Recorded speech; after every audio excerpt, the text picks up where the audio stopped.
लेकिन आज ये दीप दोनों के मतलब जुगलबंदी बनी नहीं। फेड का बयान, त्योहारों में चमकेगा भाव। बाकी शो देख के तो मजा आएगा ही, काम की बात होगी, इसमें कोई डाउट नहीं है। तो ये 11:30 का शो मिस मत कीजिए। देखो जब भाई जब जिस दिन बहुत अच्छा लगता है हम बहुत दिल खोल के तारीफ भी करते हैं, जिस दिन नहीं जमा उस दिन ये भी बताना जरूरी है। नहीं तो लोग फिर कहेंगे कि जिस दिन अच्छा होता है उसी दिन आप बोलते हो, जिस दिन नहीं जमा उस दिन बोलते नहीं हो। तो आज का थोड़ा वैसी कविता बन नहीं पाई जैसे बननी चाहिए थी। चलिए कोई बात नहीं, शो अच्छा बनेगा, इस बात का भरोसा रखिए। आइए बढ़ते आगे, और हमारे दोनों मेहमान हमारे साथ है तैयार, राजेश पालिया साहब और विकास सेठी साहब बिल्कुल फेस्टिव मूड में है। शुरुआत करते हैं एसपीएल मिड कैप स्टॉक्स की।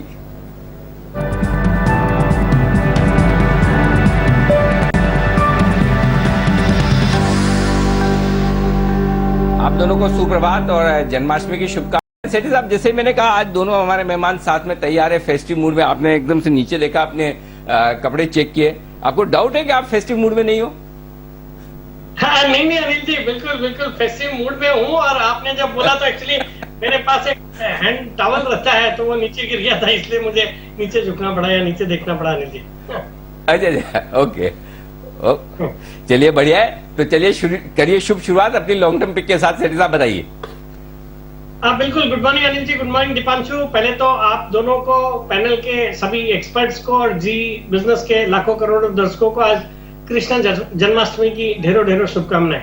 अनिल जी, जहां तक मेरा आज लॉन्ग टर्म पिक का सवाल है, एक बहुत ही दमदार स्टॉक है, इसको मैंने पहले भी रिकमेंड किया हुआ है। स्टॉक का नाम है हैदराबाद इंडस्ट्रीज लिमिटेड, जो कि HIL लिमिटेड के नाम से ट्रेड होता है NSE पे। इसको मैंने पहले कुछ महीनों पहले 3750 के लेवल पे भी रिकमेंड किया हुआ है। अभी ये 5650 के आसपास ट्रेड करता है। बहुत ही सॉलिड दमदार कंपनी है, जो कि रूफिंग सॉल्यूशंस यानी कि एस्बेस्टस शीट के लिए जानी जाती है। चारमीनार ब्रांड इनका बहुत ही पॉपुलर है इस सेगमेंट में, और इसके जो टोटल रेवेन्यूज है उसका 30 से 35% इसी सेगमेंट से आता है। इसके अलावा कंपनी बिल्डिंग सॉल्यूशंस में है, फिर polymer solutions like pipe fittings, फिर वॉल पुट्टी वगैरह बनाती है, फिर फ्लोरिंग सॉल्यूशंस में भी है, जहां पे इनकी एक जर्मनी में एक सब्सिडियरी है पेराडोर होल्डिंग्स, तो वहां से भी जबरदस्त ग्रोथ की उम्मीदें हैं। यूरोप के मार्केट को कैटर करती है, चाइना में भी एक्सपेंशन प्लान्स है इनके। तो ऑल इन ऑल एक सॉलिड कंपनी, और पिछले कुछ सालों में अपने जो कर्ज है उसको बहुत कम किया है। 0.35 का डेट इक्विटी रेशियो आ गया मार्च 2021 में, जो कि पिछले साल 1 का था, 1:1 का डेट इक्विटी रेशियो था। रिटर्न ऑन इक्विटी कंपनी के है अराउंड 26%, और बाकी बहुत अच्छी दर से पिछले 3 साल का पैट का कैगर है 47% का। और जून क्वार्टर में भी सॉलिड नतीजे थे। 99 करोड़ का पैट रिपोर्ट किया, जो कि पिछले साल जून क्वार्टर में 49 करोड़ था। और इवन सिक्वेंशियली भी देखेंगे तो क्वार्टर ऑन क्वार्टर 62 करोड़ के सामने 99 करोड़ का पैट था। तो सॉलिड कंपनी है, लॉन्ग टर्म के लिहाज से बुलिश, और सबसे अच्छी बात है वैल्यूएशन के लिहाज से भी बहुत ही सस्ता है। प्राइस हालांकि 5000 प्लस का है, 5600 के आसपास का है, लेकिन प्राइस अर्निंग्स मल्टीपल 13-14 का है, जो कि कंपनी बाकी पीयर्स के कंपैरिजन में सस्ता है। तो मुझे लगता है इस स्टॉक को करंट लेवल्स पे खरीदे। मेरा 2 से 12 महीने में इसमें 7000 रुपए का टारगेट आने चाहिए।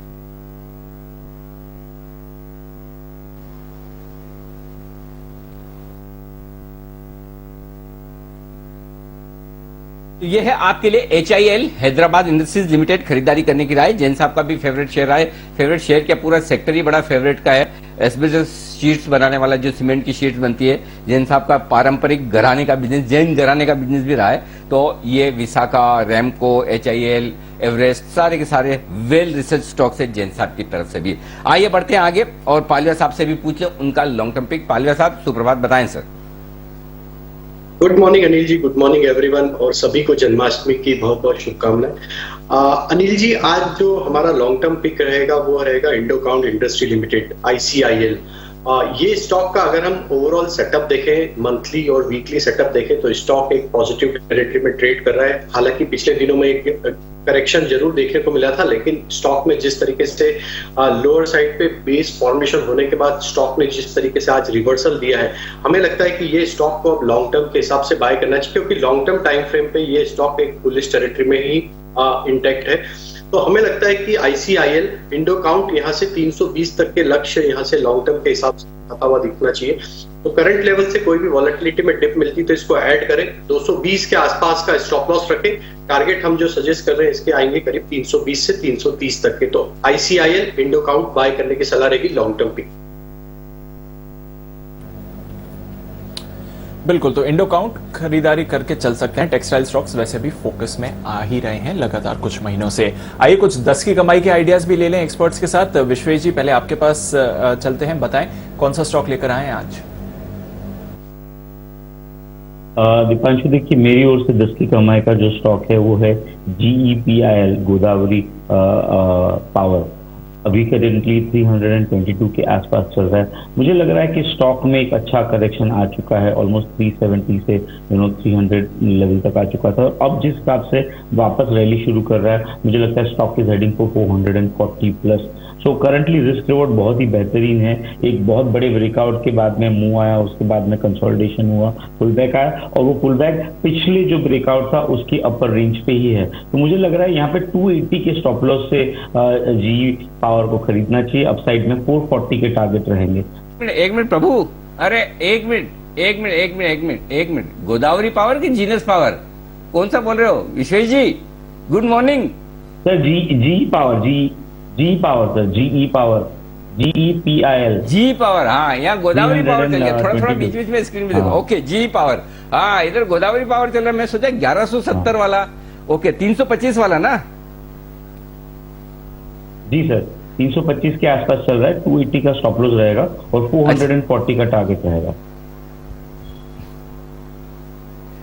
ओके, ये है आपके लिए 3। मैं वही सोचा, मैंने कहा गोदावरी पावर तो 1170 वाला है, तो चलिए 325 वाला GE पावर, ग्रेट ईस्टर्न वाला GE पावर, ये खरीदना है आपको 10 की कमाई के लिए। आज से 280 का स्टॉप लॉस लगाना है और 440 के टारगेट के लिए करनी है आपको खरीदारी।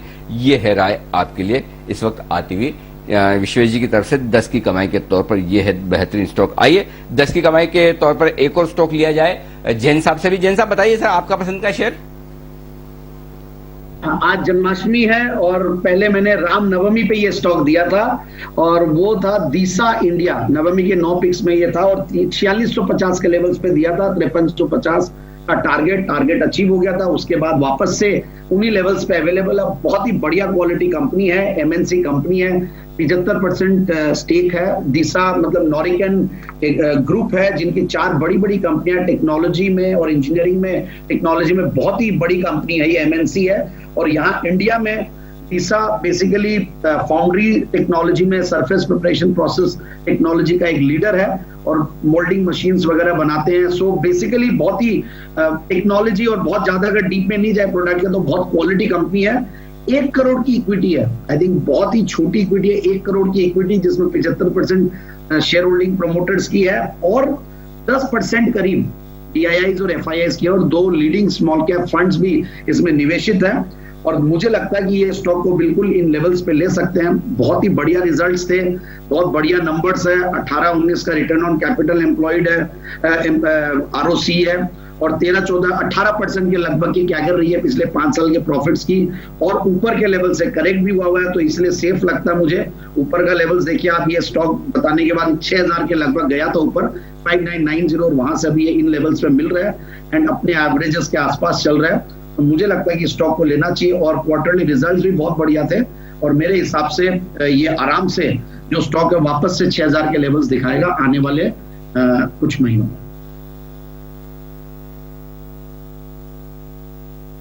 डीसा इंडिया, ये है वो स्टॉक जो रामनवमी पे भी पसंद आया और जन्माष्टमी भी पसंद आया। तो ये बीच में महाशिवरात्रि के टाइम पसंद नहीं आया आपको जैन साहब?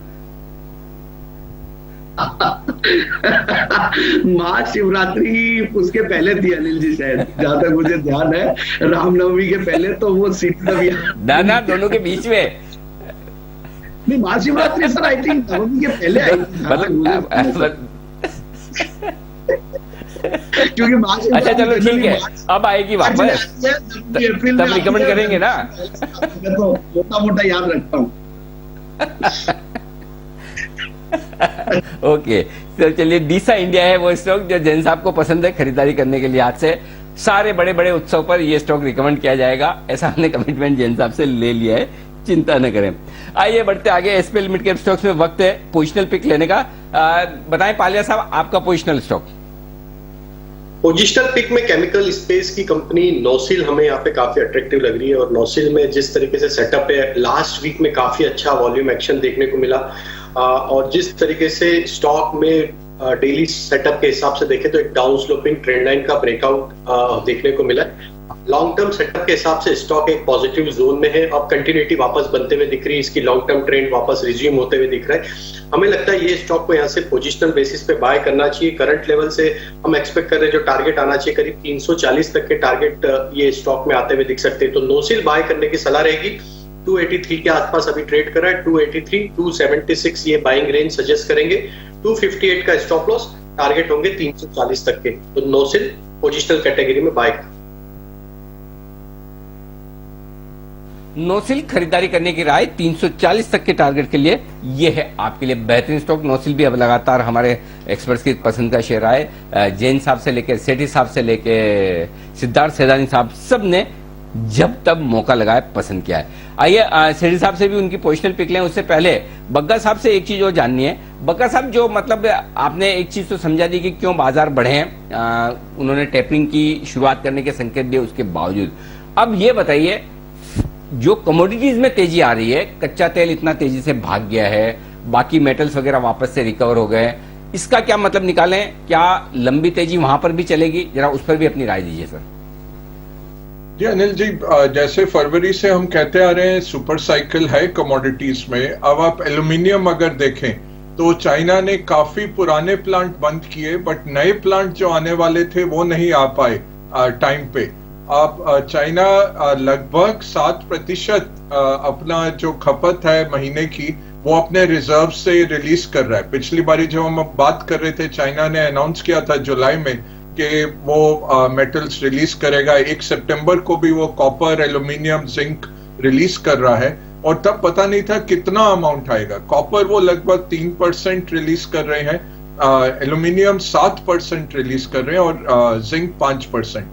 बट एल्यूमिनियम की प्राइसेस बढ़ क्यों रही है? एक है सप्लाई साइड डिसरप्शन है, तो ये जैसे जमैका में एक बड़ी स्मेल्टर है नोबल की, वो डाउन है अभी। चाइना में फ्लड्स के कारण उनका सबसे बड़ा स्मेल्टर डाउन हो गया एल्यूमिनियम का। तीसरा जो है ऑस्ट्रेलिया में टोबैगो में जो है स्मेल्टर एल्यूमिनियम का, उधर कोविड के चलते काफी प्रोडक्शन को हानि हुई है। तो सप्लाई साइड डिसरप्शन है। अमेरिकी मार्केट में डिमांड बहुत जबरदस्त है और वहां पहुंच नहीं पा रहा है माल। तो ये एल्यूमिनियम हुआ या जिंक हुआ या स्टील हुआ, वो हमें लगता है कि चलता रहेगा। कॉपर में चाइना की इंटरवेंशन से थोड़ी नरमी जरूर आई थी, बट फिर हमने देखा कॉपर की रिकवरी। और हमारे आप देख लीजिए स्टॉक्स जो चल रहे हैं, बावजूद इसके कि 1 सितंबर को चाइना की अनाउंसमेंट है। तेल जो बढ़ रहा है उसके 2 कारण है मूलभूत। एक तो है वो हरिकेन आइडा करके जो अमेरिका में लैंडफॉल किया है कल रात को, उसके चलते लगभग 90% उनकी जो प्रोडक्शन है गल्फ ऑफ मेक्सिको की उन्होंने बंद कर दी थी प्रिकॉशनरी मेजर पे। 17% अमेरिका की वहां से आती है डेली प्रोडक्शन, तो वो सप्लाई निकली है, उसके चलते लोगों ने लॉन्ग पोजीशन बनाई है। दूसरा ओपेक प्लस, मतलब ओपेक प्लस रशिया की जो मीटिंग है 1 सितंबर की, वो अहम है क्योंकि 4 लाख बैरल महीने के बढ़ाने का करार हुआ था अबू धाबी और बाकी सब के बीच में। तो अब लग रहा है कि वो शायद बोलें कि चाइना में थोड़ा स्लो डाउन है, हम इतना नहीं बढ़ाते, तेल को 70 पे रखते हैं। तो ये क्या निकलता है 1 सितंबर को? इराक और रशिया चाहते हैं कि हम बढ़ाते रहें इसकी उत्पादन। ईरान बेचने लग गया है अफगानिस्तान को, और डॉलर के अगेंस्ट तालिबान खरीद रहा है ईरान से। ईरान के पास कैपेसिटी थी, वो अब तेल आना शुरू हो जाएगा इवन इंटरनेशनल मार्केट में, जो ऊपर छापा लग के। और चाइना तालिबान और पास है, तो चाइना के लिए ओवरलैंड रूट खुल सकता है ईरानियन ऑयल का। तो ये एक और हानि है ऑयल मार्केट्स के लिए। उसके चलते ओपेक प्लस चाह रहा है कि हम थोड़ा कंट्रोल करें। गैस का रशिया, किसी को पता नहीं क्यों, बट रशिया से गैस आती है यूरोप में, उन्होंने कम कर दिया काफी सप्लाई। तो वो समझ नहीं आ रहा है, विशेषज्ञ अभी देख रहे हैं कि क्या उसके पीछे कारण है। तो सबसे बड़ा कारण गैस का वही है कि रशियन सप्लाई रिस्ट्रिक्ट हुई है। और बाकी एग्री कमोडिटीज बढ़ रही हैं, वो ब्राजील का ड्राउट हुआ, रशिया की कम उत्पादन है, फ्रांस का उत्पादन कम है, अमेरिका में उत्पादन कम है, काफी बड़े बड़े उनके स्टेट्स में ड्राउट है जैसे कैलिफोर्निया वगैरह में, तो उसके चलते एग्री कमोडिटीज भी बढ़ रही हैं। तो शुगर हो, कॉफी हो, वो दोनों हमें लग रहा है कि ये एटलीस्ट अपना प्राइस होल्ड कर पाएंगे। जी अनिल जी। तो ये है आपके लिए पूरी तरह से कमोडिटीज पर पूरा विस्तार से विश्लेषण बग्गा साहब की तरफ से। कमोडिटीज में एक्शन भरपूर है, एक्शन बाजार में भरपूर है, डे हाई पर ट्रेड करते हुए दिख रहे हैं। जय का कॉल ऑप्शन भी कमाल करता हुआ दिख रहा है, निफ्टी का 16,750 का एक और बेहतरीन ऑप्शन जय का आने की तैयारी में, कैश का ऑप्शन। उससे पहले जल्दी से पोजिशनल पिक ले ली जाए सेठी साहब से। सेठी साहब बताएं सर आपकी पोजिशनल पिक आज के लिए। बिल्कुल अनिल जी, जो आज की मेरी पोजिशनल पिक है, स्टॉक का नाम है अंबिका कॉटन, जो कि अभी 1510 के लेवल पे ट्रेड करता है। एक बहुत ही सॉलिड फंडामेंटल्स वाली कंपनी है। इस स्टॉक को मैंने 4 नवंबर को 710 के लेवल पे रिकमेंड किया हुआ है और वहां से बिल्कुल 6 महीने में डबल हो गया है स्टॉक। बट अभी भी ये स्टॉक अच्छा लगता है। एक लीडिंग टेक्सटाइल कंपनी है जो कि कॉटन यार्न बनाती है for the weaving and hosiery sector. Company का जो टोटल प्रोडक्शन है उसका 60% एक्सपोर्ट करती है। और उसके अलावा आज ये टेक्सटाइल का सेक्टर फोकस में है। एक तो जो PLI स्कीम सरकार ने अनाउंस करी थी उसको अप्रूव किया है, तो उस वजह से सेक्टर फोकस में है। थोड़ी देर पहले राजेश पालीवाल जी ने भी इंडो काउंट को रिकमेंड करा है। और दूसरा हम देख रहे हैं पिछले कुछ क्वार्टर्स से जो चाइना +1 की स्ट्रेटेजी का इफेक्ट पूरे ही टेक्सटाइल सेक्टर को देखने को मिल रहा है। और वैसे फंडामेंटली एक सॉलिड कंपनी है। वैल्यूएशन के लिहाज से बहुत ही सस्ता है, 9 के मल्टीपल पे ये स्टॉक ट्रेड करता है, जबकि पीयर्स अराउंड 18-20 के मल्टीपल पे ट्रेड करते हैं। फिर आपके अच्छे रिटर्न रेशियोज है, बहुत अच्छी दर से कंपनी ग्रो कर रही है। और FIIs DIIs भी अराउंड 21.5% स्टेक इस कंपनी में ओन करते हैं। और एक जमाने में इसमें इन्फोसिस के चेयरमैन नारायण मूर्ति जी भी अपने जो वेंचर है कैटामरान वेंचर्स के थ्रू इसमें होल्डिंग रखते थे। बट मुझे ये स्टॉक पसंद आता, मुझे लगता है करंट लेवल्स पे खरीदे। मेरा पोजिशनली इसमें 1575 का टारगेट है और 1480 का स्टॉप लॉस रखते हैं। तो ये है आपके लिए अंबिका कॉटन में खरीदारी करने के लिए आए। हमारा SIP स्टॉक भी रहा हुआ है और हमने तो SIP स्टॉक काफी निचले स्तर पर रिकमेंड किया था। 5 मई को रिकमेंड हुआ था 982 रुपए के दाम से, और वहां से आप देखिए 50% के आसपास के रिटर्न्स आ चुके हैं ऑलरेडी। और यहां पर भी हमारी भी राय सेम है जो सेठी साहब कह रहे हैं, बेचने की कोई हड़बड़ी और जल्दबाजी न करें। सारे के सारे टेक्सटाइल स्टॉक जबरदस्त एक्शन में हैं और ये सारे स्टॉक्स हम लगातार बार बार आपको रिकमेंड करते आए हैं। और अब भी यहाँ पर और तेजी है, आराम से इसे होल्ड करें 1700-1800 के मिनिमम टारगेट, और वहां से फिर उसके बाद में हम इसको रिव्यू करेंगे क्या कुछ है। तो SIP स्टॉक 5 मई को रिकमेंड, 5 मई से कितना, मई, जून, जुलाई, अगस्त, सितंबर, 4 महीने में 50% से ज्यादा का रिटर्न। और क्या चाहिए, लगभग 60% रिटर्न आपके लिए आता हुआ अंबिका कॉटन में बेहतरीन क्वालिटी का स्टॉक है। आइए बढ़े आगे, और उससे पहले हाँ, जय तैयार है। जय का कैश के ऑप्शन कमाल करते हुए दिख रहे हैं। निफ्टी का 16,750 का कॉल ऑप्शन जबरदस्त तोड़ फोड़ शानदार चलता हुआ। ऐसा ही एक और दमदार कॉल आपके लिए आ रहा है जय की तरफ से, जय का जैकपॉट, नहीं, कैश का ऑप्शन।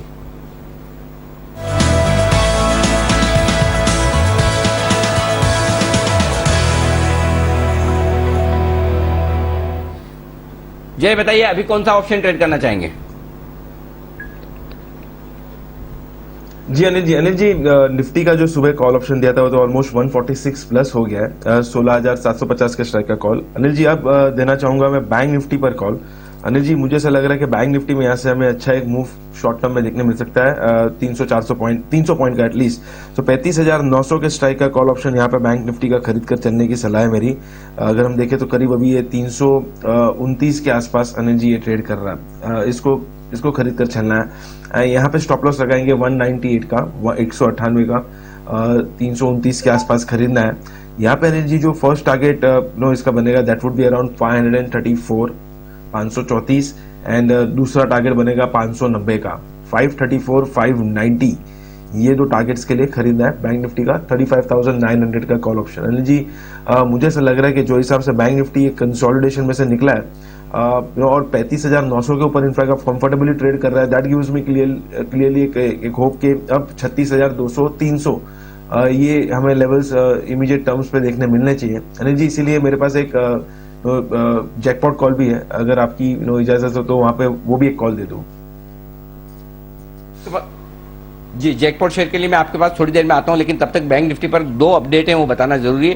पहला अपडेट आशु सर की तरफ से आता हुआ दिख रहा है। आशु सर ये कह रहे हैं कि 35,900 का जो हमारा लेवल था, जिसके ऊपर उन्होंने कहा भी था, बिल्कुल कहा था, परसों ही कहा था, शुक्रवार को, उनका ये कहना था 35,900 के पार करने के बाद ही बैंक निफ्टी रुकेगा नहीं। मेरा और किरण जी का मानना था 36,100 का, लेकिन उन्होंने कहा 35,900 के ऊपर से ही बैंक निफ्टी कमाल करना शुरू कर देगा। अभी उनका अपडेट भी आ गया, 35,900 बोले मेरे लेवल के ऊपर निकल गया, बैंक निफ्टी दौड़ लगाने को तैयार। और आपको याद भी होगा, सुबह आज हमने जब ओपनिंग सेशन में जब मार्केट सेटल हुआ तो मैंने यही कहा था, निफ्टी के बजाय बैंक निफ्टी ज्यादा मजबूत दिख रहा है खरीदने के लिहाज से, जिस लेवल पर खुला है, और वहां से देखिए बैंक निफ्टी कमाल करता हुआ दिख रहा है। यहां से 36,000 के पार निकलकर और एक्शन में आने की तैयारी में। विश्वेश जी का भी 35,700 का कॉल ऑप्शन खरीदने का टारगेट हासिल हुआ। विश्वेश जी के लिए टारगेट हिट का साइन लगा दीजिए।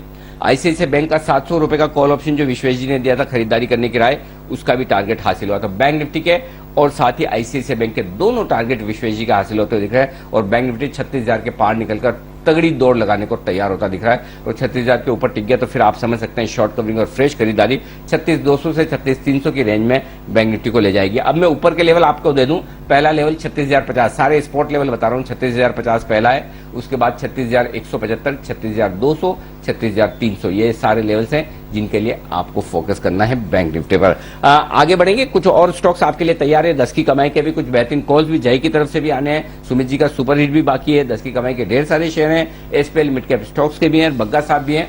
हाँ, ढेर सारा काम है, इसलिए ब्रेक छोटा सा।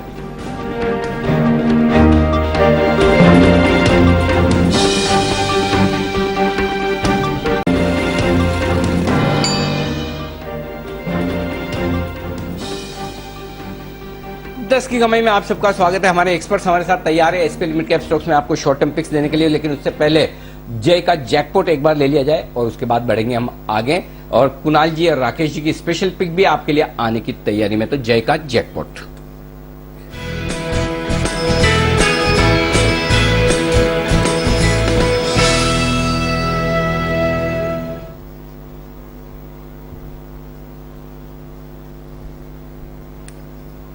बताएं जय, स्वागत है आपका। सॉरी, आपकी जैकपॉट शेयर बताइए जी। जी अनिल जी, जैसे मैंने कहा कि बैंक निफ्टी में 36,200, 300 तक के लेवल्स अगर देखने मिलेंगे तो डेफिनेटली बैंकिंग स्टॉक्स में भी मूव देखने मिलेगा। तो मुझे पसंद है एसबीआई का 420 के स्ट्राइक का कॉल ऑप्शन खरीदने की सलाह है अनिल जी, जो करीब अभी 12 रुपए 40 पैसे, 12 रुपए 50 पैसे के रेंज में मिल जाएगा ट्रेडर्स को। मुझे ऐसा लग रहा है कि इसको क्लियरली खरीद कर चलना चाहिए, because risk reward point of view बहुत ही बढ़िया बन रहा है। और डाउन साइड मुझे ऐसा लग रहा है कि 9 रुपए 70 पैसे का एक स्टॉप लॉस लगा सकते हैं यहाँ पे। ऊपर में जो पहला टारगेट जिसका बनेगा वो है 16 रुपए का, सेकंड टारगेट बनेगा 17.40 का। 16 एंड 17.40 ये दो टारगेट्स के लिए एसबीआई का 420 के स्ट्राइक का कॉल ऑप्शन खरीदे अनिल जी। मुझे ऐसा लग रहा है जो हिसाब से आर्ली चार्ट्स पर एक इंपल्सिव पैटर्न फॉर्म हुआ है एसबीआई का, यहाँ पे स्पॉट में हमें लगभग 430-35 तक के लेवल्स इमीडिएटली हमें देखने मिल सकते हैं। उस लिहाज से मुझे ऐसा लग रहा है कि 16 एंड 17.40 ये टारगेट हासिल हो सकते हैं कॉल ऑप्शन के। तो ये है आपके लिए तैयार एक्शन पूरा का पूरा इस वक्त है एसबीआई पर आता हुआ दिखा है। एसपीएल मिड कैप स्टॉक्स में आपके लिए वक्त है शॉर्ट टर्म पिक्स का। राजेश पालिया साहब से पूछ लें उनकी पसंद का शेयर। पालिया साहब बताएं आपकी शॉर्ट टर्म पिक आज के लिए। शॉर्ट टर्म पिक रहेगी टिमकेन इंडिया। ये स्टॉक में अगर हम देखें तो डेली सेटअप के हिसाब से स्टॉक ने कॉन्ट्रैक्टिंग ट्रायंगल फॉर्मेशन का ब्रेकआउट किया था। उसके बाद प्रीवियस सेशन में काफी अच्छा वॉल्यूम एंड बाइंग एक्शन देखने को मिला था स्टॉक में। आज जिस तरीके से स्टॉक प्लेस्ड है 1700 के ऊपर अब ये ट्रेड कर रहा है, हमें लगता है ये स्टॉक को यहाँ से शॉर्ट टर्म के हिसाब से बाय करना चाहिए। 1770 तक के टारगेट हम एक्सपेक्ट कर रहे हैं इसमें शॉर्ट टर्म में आते हुए दिख सकते हैं। करंट लेवल से 1690 ये भी एक रेंज रहेगी। यहां तक भी अगर स्टॉक में कोई वॉलेटिलिटी के चलते डाउनसाइड मिलती है तो ये अपॉर्चुनिटी रहेगी बाय करने के लिए। 1655 1655 स्टॉप लॉस सजेस्ट करेंगे। 1770 1800 के टारगेट हम सजेस्ट करेंगे टिमकेन शॉर्ट टर्म के हिसाब से।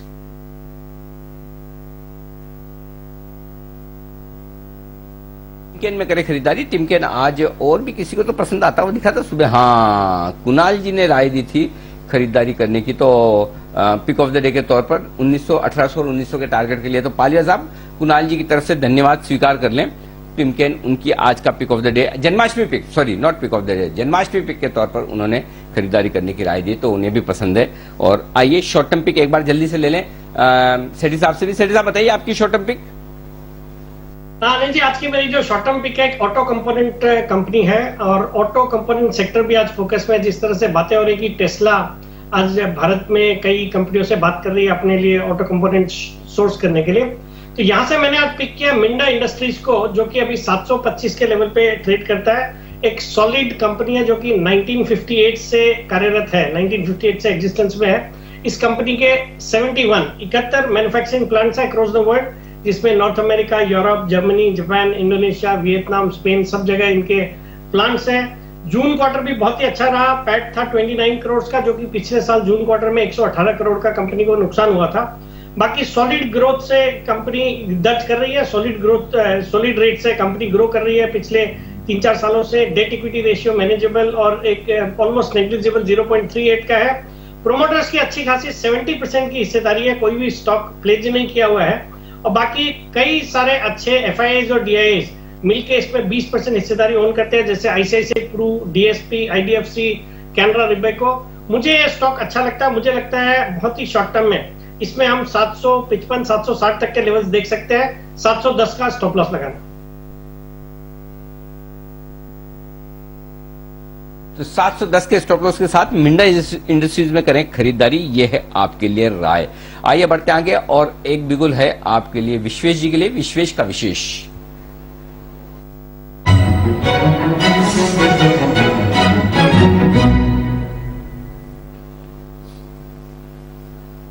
बताएं विश्वेश जी।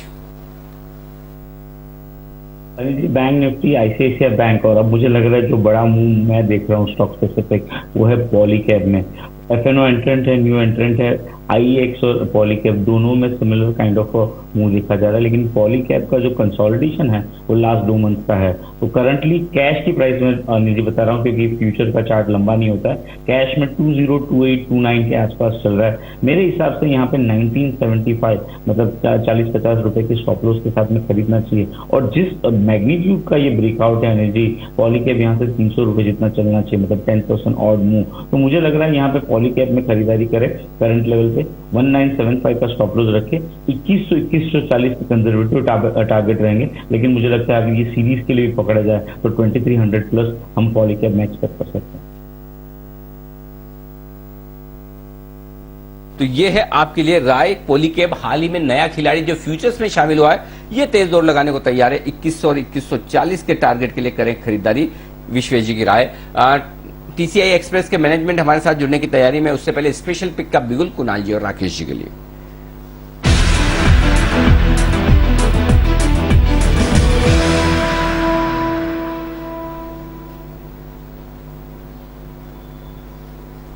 बताएं सर।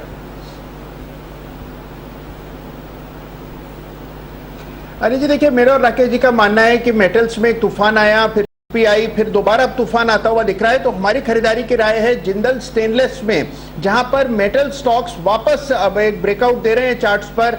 जिंदल स्टेनलेस को इन स्तरों पर खरीद करके चलना है। बहुत ही दमदार ब्रेकआउट और एक extended V reversal pattern chart पर बन रहा है। ओवर टू राकेश जी।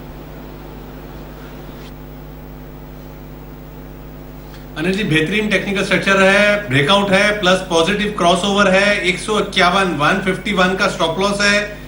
पहला टारगेट 165, 165 पहला टारगेट, 170, 170 दूसरा टारगेट। और ये जो स्पेशल पिक वाला स्टॉक है जिंदल स्टेनलेस है। एक बार फिर से एक्शन में आते हुए दिख रहे हैं ढेर सारे स्टॉक जो हाल ही में लिस्ट हुए। तो आज तेजी बड़ी बनती दिख रही है उन सभी शेयरों में जो हाल ही की लिस्टिंग वाले हैं। ये स्टॉक बड़ा कमाल करते हुए दिख रहे हैं, तो लिस्टिंग वाले स्टॉक्स में भी एक्शन भरपूर है। आइए बढ़े हुए एक्शन को और आगे बढ़ाते हैं। कुछ और पिक्स आपके लिए आने की तैयारी में, लेकिन उससे पहले वक्त है न्यूज पर व्यूज सेगमेंट का।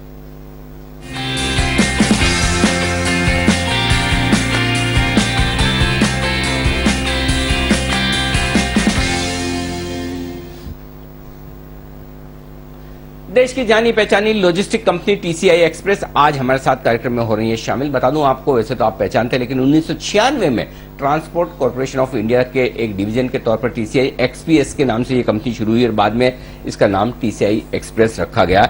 इंटीग्रेटेड सप्लाई चेन और लॉजिस्टिक सॉल्यूशंस देने का कंपनी का कारोबार है और एक्सप्रेस कार्गो डिस्ट्रीब्यूशन पर फोकस भी।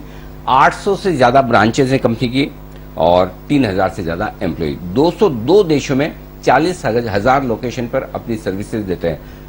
ध्यान से सुनिएगा, 202 देश, यानी कि बचे ही कितने फिर, लगभग पूरी दुनिया भर में TCI एक्सप्रेस की प्रेजेंस है, ये आप समझ सकते हैं। आइए स्वागत करते हैं कंपनी के मैनेजिंग डायरेक्टर चंद्र अग्रवाल साहब हमारे साथ कार्यक्रम में शामिल हो रहे हैं, जो ब्रायंट कॉलेज स्मिथफील्ड से बिजनेस एडमिनिस्ट्रेशन में बैचलर ऑफ साइंस की डिग्री ले चुके हैं और उन्होंने TCI में इंटर्न के तौर पर अपनी करियर की शुरुआत की और अब आप देखिए MD के तौर पर वो काम कर रहे हैं। तो इस पूरी प्रोसेस में ऑपरेशंस, लॉजिस्टिक्स, मार्केटिंग, सारे डिपार्टमेंट्स आपने हैंडल किए और जो पूरी दुनिया भर में TCI का 200 से ज्यादा देशों में कारोबार फैला है, एशिया, लैटिन अमेरिका, अफ्रीका, इनमें जो कुछ भी एक्सपांशन हुआ उसका नेतृत्व अग्रवाल साहब कर रहे हैं। चंद्र जी बहुत बहुत शुक्रिया, धन्यवाद सर, आपने जी बिजनेस के लिए वक्त निकाला। तो आपकी कंपनी के बारे में तो सब लोग जानते हैं, पहचानते हैं, लेकिन मैं शुरुआत करना चाहता हूं कुछ हाल ही के बड़े ऐलान जो हुए हैं उन पर आपसे एक बार राय लेना चाहता हूं। जैसा अभी नेशनल मोनेटाइजेशन पाइपलाइन NMP का ऐलान किया वित्त मंत्री जी ने और उसमें वेयर हाउसिंग से रिलेटेड जो है वो 29,000 करोड़ के एसेट्स हैं जिनका मोनेटाइजेशन किया जाएगा। कुछ नजर है आपकी कंपनी की कि वहां पर आपके लिए कोई संभावनाएं बन सकती है, किस तरह से आपको बेनिफिट हो सकता है, इस पूरी NMP के बारे में आप क्या सोचें, जरा बताएं सर।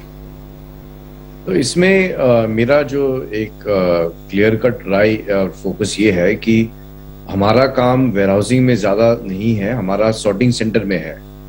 तो अगर कोई भी स्टेट में जहां हमें सॉर्टिंग सेंटर बनाना हो, ये स्कीम के अंदर अगर अवेलेबल है सॉर्टिंग सेंटर का लैंड या उस टाइप का वेयरहाउस, तो वो हम लोग जरूर यूज करेंगे और वी विल 100% उसको खरीदार करेंगे। बट इसमें एक चीज ध्यान रखने की बहुत ज्यादा जरूरी है कि जो कंपनियां हैं ज्यादा लेवरेज करके उनको ये नहीं खरीदना चाहिए, क्योंकि लॉजिस्टिक्स इंडस्ट्री वैसे भी कोई खास प्रॉफिटेबल नहीं है। तो इसको देखते हुए अगर लोन लेके अगर कंपनियां लेते हैं इसको, ये स्कीम का यूटिलाइज करते हैं, तो हो सकता है कि उसमें बाद में प्रॉब्लम आए। ओके, ठीक है, तो लेवरेजिंग का ध्यान रखना जरूरी है। अच्छा सर, एक और बड़ा ऐलान आया अभी पिछले हफ्ते ही, ये ड्रोन्स को लेकर नए रूल बने, यानी कि डिलीवरी के लिए, लॉजिस्टिक्स के लिए अब आप ड्रोन का इस्तेमाल कर सकते हैं और जो ग्रीन जोन है वो लगभग मेरे ख्याल से देश में 2/3 से ज्यादा ज्योग्राफी ऐसी जो ग्रीन जोन में है उसमें बड़ी रियायतें दी गई है। क्या आपका भी इरादा है कि इसका इस्तेमाल करेंगे, कुछ सोच रहे इस बारे में या अभी थोड़ा वक्त लगेगा, जरा इसके बारे में आइडिया दें सर। देखिए, हम लोग ने स्टडी किया था 1 साल पहले कि कैसे ये ड्रोन्स का इस्तेमाल किया जा सकता है। एक्चुअली इंडिया में सबसे बड़ी प्रॉब्लम ये है कि टेक्नोलॉजी अभी है नहीं इस टाइप की, और इसको जब इंपोर्ट करते हैं तो ये इंपोर्ट ड्यूटी के साथ, इंपोर्ट टैक्स के साथ ये अनवाइबल हो जाता है। तो ये गवर्नमेंट की ऐलान तो ठीक है, फ्यूचरिस्टिक है, बट प्रैक्टिकल कितनी है वो हमें गौर से देखना होगा, क्योंकि इसमें एक तो सिक्योरिटी और सेफ्टी की भी बहुत ज़्यादा ज़रूरी कायम करना पड़ेगा। उसके ऊपर में आप ये देखना पड़ेगा कि वो टेक्नोलॉजी जो आएगी वो अगर उनका स्ट्रिक्ट रूल्स होना ज़रूरी है, नहीं तो जैसे गाड़ियों की एक्सीडेंट होती है वैसे ड्रोन्स की भी एक्सीडेंट हो सकती है। तो we have to be very careful. Government को बहुत स्ट्रिक्ट गाइडलाइंस देने पड़ेंगे।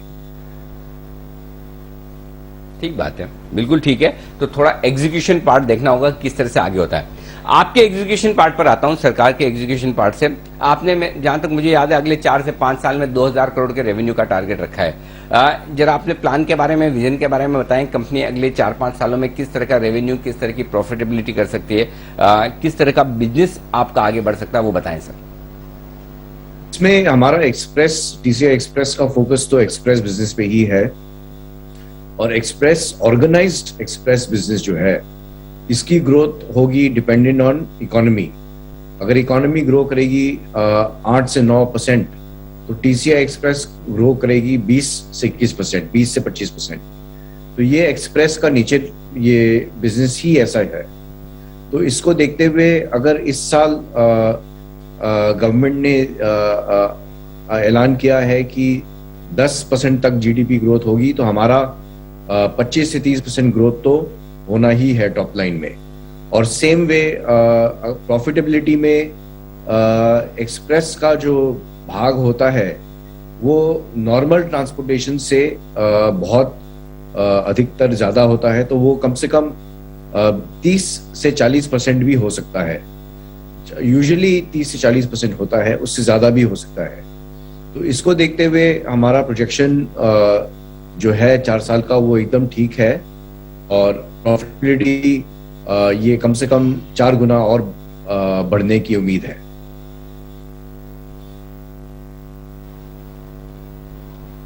ओके, तो ये है आपके लिए पूरा का पूरा आगे का प्लान टीसीआई एक्सप्रेस का। चंद्र अग्रवाल साहब, बहुत बहुत शुक्रिया आपका हमारे लिए वक्त निकालने के लिए, गवर्नमेंट पॉलिसीज और साथ ही कंपनी के आगे बिजनेस प्लान पर हमारे दर्शकों से बातचीत करने के लिए।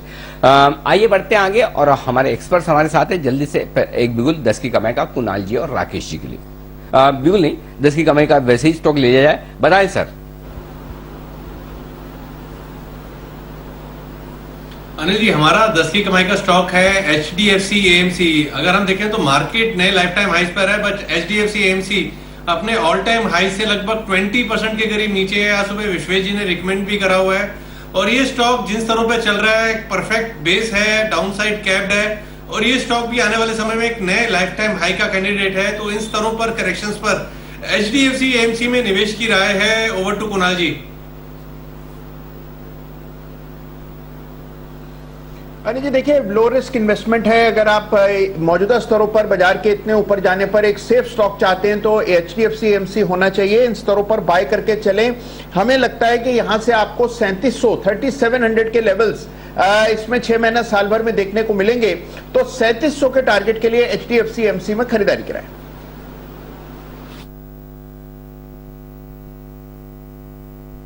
HDFC म्यूचुअल फंड में खरीदारी करने की राय। आज पहले भी सुबह भी अच्छा, हाँ, विश्वेश जी ने भी आपको HDFC AMC आज जन्माष्टमी पिक के तौर पर 3300 के टारगेट के लिए खरीदारी करने की राय दी है। तो टारगेट 3700 का 6 से 12 महीने के लिए और भी ऊपर के टारगेट धन्यवाद स्वीकार कर लें आप विश्वेश जी का, कुणाल जी, राकेश जी। और आइए 10 की कमाई की पिक दे रहे हैं जय ठक्कर भी। जय, बताइए। जी अनिल जी, दो स्टॉक दूंगा मैं आज अनिल जी 10 की कमाई में। पहला तो अनिल जी जो है वो है आइनॉक्स विंड, अभी चल रहा है करीब 108 रुपए 35 पैसे पे। अनिल जी इसको खरीदना है। मुझे ऐसा लग रहा है कि शॉर्ट टर्म में एक 3 वेव करेक्टिव स्ट्रक्चर जो आना था, पैटर्न जो आनी थी, वो आ चुकी है ये स्टॉक में और यहाँ पे डिप्स पे खरीदने की मेरी सलाह है। सो आइनॉक्स विंड को खरीदना है। इसका जो अनिल जी मेरा टारगेट रहेगा वो है 134 का, 134 के टारगेट्स के लिए इसको खरीदना है। ऑन द डाउन साइड इसका एक अच्छा प्रीवियस स्विंग लो के आसपास सपोर्ट है, दैट इज नियर 101। सो 101 का एक स्टॉप लॉस लगाकर इसको खरीदना है आइनॉक्स विंड को। और सेकंड कॉल जो अनिल जी मेरा है वो है वोखार्ट फार्मा पर। अनिल जी ये काफी सेल ऑफ ये स्टॉक ने देखा है, मुझे ऐसा लग रहा है कि इतने गिरावट के बाद अब एक बाउंस बैक ये स्टॉक में आते हुए देखने मिलना चाहिए हमें। वीकली चार्ट पर अगर हम देखें तो क्लियरली इसका जो एक इंपल्सिव मूव है उसका 61% पर ही एग्जैक्ट ये स्टॉक अब आ चुका है। तो पूरा जो मूव हमने लास्ट ईयर से अब तक देखा था उसके 61% रिट्रेसमेंट पर आ चुका है और बहुत ही इंपॉर्टेंट लेवल है।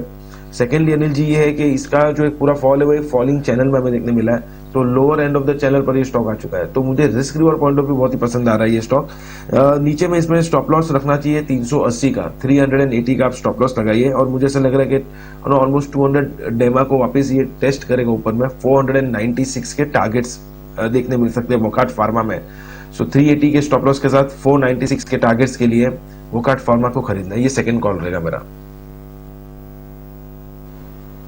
ओके, आइनॉक्स विंड और वोखार्ट ये दो स्टॉक है जहां पर खरीदारी करने की राय आपके लिए आती दिख रही है। वोखार्ट में 380 का स्टॉप लॉस लगाएं, 496 का stop loss.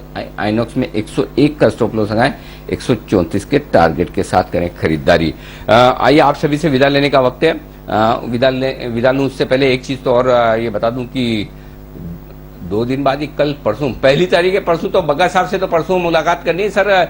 AB of global markets आपके साथ मेरा फेवरेट शो, उसकी भी तैयारी करनी है। तो विस्तार में बग्गा साहब से हम पूरे ग्लोबल मार्केट्स पर परसों और अपडेट लेंगे ठीक इसी वक्त 11 बजे। और आज 11 बजे इस छोटे से ब्रेक के बाद एक बहुत ही बेहतरीन शो हमारी पूरी टीम आपके लिए लेकर आ रही है। मुनाफे की दही हांडी, वो भी बड़ा इंटरेस्टिंग शो है, जरूर देखिएगा, जन्माष्टमी स्पेशल है।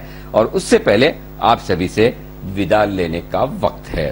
तो कुणाल जी, राकेश जी, वागले साहब और जय ठक्कर साहब, राजेश पालविया जी, विश्वेश जी, बग्गा साहब, सुमित जी, आप सब मेहमानों का बहुत बहुत धन्यवाद। और हाँ, एक चीज और, धन्यवाद के साथ साथ आज तो हम हर रोज जो शो का समापन करते हैं देश के प्रति और देश के सैनिकों के प्रति सम्मान के साथ, तो आज का सैल्यूट एक स्पेशल और है, जो हमारे पैरा ओलंपिक्स में देश का गौरव बढ़ाने वाले जितने एथलीट्स हैं, जो एक के बाद एक पदक जीत रहे हैं, गोल्ड मेडल भी आज हमें मिला है, उन सारे एथलेटिक्स के नाम पर, उन सारे एथलीट्स के नाम पर भी एक सैल्यूट जरूर होना चाहिए। तो उनके लिए भी और देश के सभी जवानों के लिए भी।